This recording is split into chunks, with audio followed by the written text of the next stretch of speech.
Dalagita arestado naman sa bypass operation sa San Narciso, Zambales. Drugs na naman! Detalye ng balita mula kay Danny Cumilang, RH37. Danny, good morning.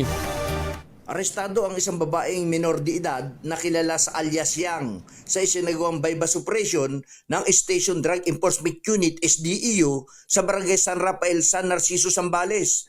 Nakumpiska mula sa suspect ang 3 sachet ng hininalang shabu na tumitibang ito na humigit kumulang sa 3.51 gramo na may tinatayang halagang 23,868 pesos, cellphone na gamit sa transaksyon. Dinala ang suspect sa San Narciso Municipal Police Station para sa kaukulang dokumentasyon at disposition ng mga ebidensya.